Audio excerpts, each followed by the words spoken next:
જય સ્વામિનારાયણ. શ્રી હેલ્ધી ફૂડમાં તમારું સ્વાગત છે. મારું નામ વંદના છે અને આજે આપણે બનાવીશું મેંગો પેંડા. તો ચાલો જોઈ લઈએ મેંગો પેંડામાં કઈ કઈ સામગ્રી જોઈએ છીએ. તો અહીંયા મેં મોળો માવો લીધેલો છે. ગાયના દૂધનો મેં ઘરે જ ઉતારેલો છે. થોડાક દિવસ પછી આ માવાનો વિડીયો પણ હું તમને જરૂર સેન્ડ કરીશ. તો મોળો માવો ગાયના દૂધનો લીધેલો છે, ઘી, ખાંડ અને એકદમ પાકી કેરી હોય કેસરી એવો કેરીનો રસ લીધેલો છે. તો ચાલો બનાવવાનું શરૂ કરીએ. સૌપ્રથમ આપણે ગેસ ઓન કરીશું. સૌથી પહેલા 2 ચમચી ઘી એડ કરીશું. પછી તેમાં મોળો માવો એડ કરીશું.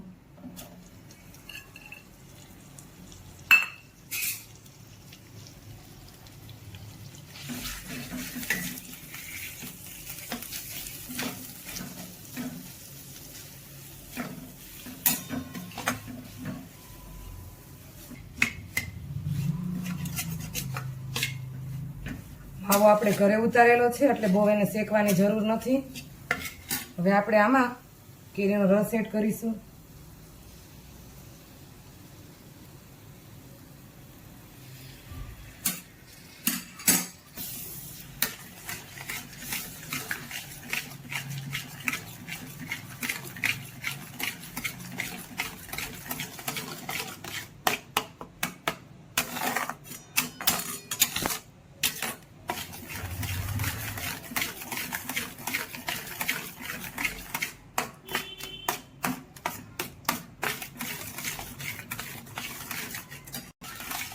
અહીંયા આપણે મેંગો પેંડા બનાવીએ છીએ તો કેરીમાં પ્રાકૃતિક ગળ પણ હોય છે.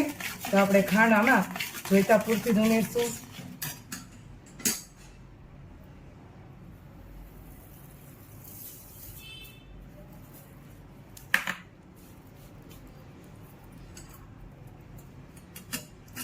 મેં આમાં 2 ચમચી જેટલી ખાંડ લીધેલી છે.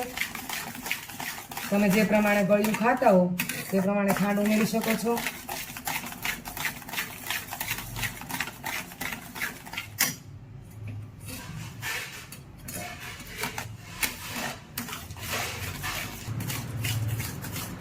હવે જ્યાં સુધી આપણો મિશ્રણ ઘાટો ન થાય ત્યાં સુધી તેને હલાવીશું.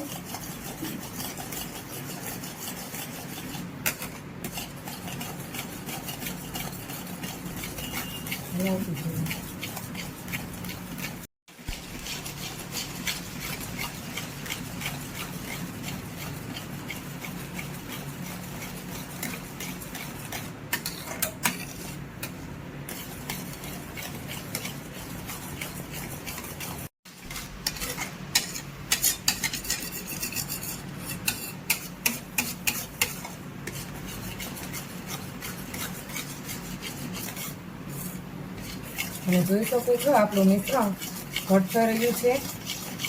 હજી 5 મિનિટ આને આપણે વધારે હલાવીશું જેથી કરીને આપણા પેંડા સરસ પડે.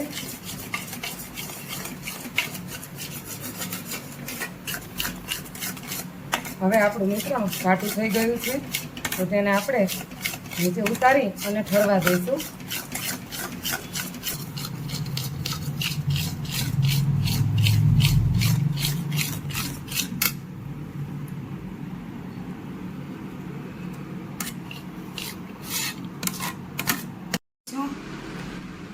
આપણા મેંગો પેંડાનું મિશ્રણ સરસ તૈયાર થઈ ગયું છે.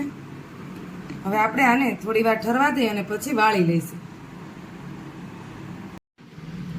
આપણા મેંગો પેંડાનું મિશ્રણ ઠંડુ થઈ ગયું છે તો હવે આપણે આના પેંડા બનાવી લઈએ. સૌપ્રથમ હાથમાં થોડું ઘી લગાવીશું.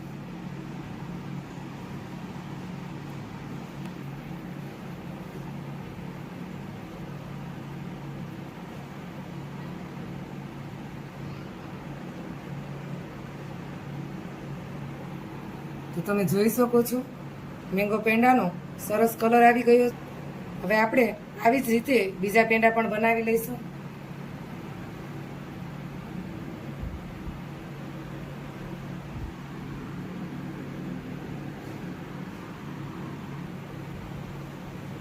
આ રીતે આપણે બધા પેંડા વાળી લઈશું.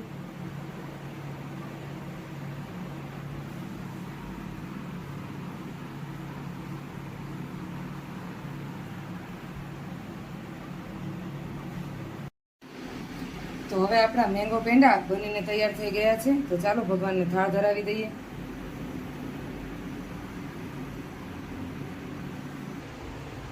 તો ચાલો ભગવાન થાળ જમે ત્યાં સુધીમાં અમારી ચેનલ શ્રી હેલ્ધી ફૂડને લાઈક કરો, શેર કરો અને સબસ્ક્રાઈબ કરો અને બેલ આઇકન દબાવવાનું ભૂલતા નહીં. તો ચાલો મળીએ ફરી આવી નવી નવી રેસીપી સાથે. જય સ્વામિનારાયણ.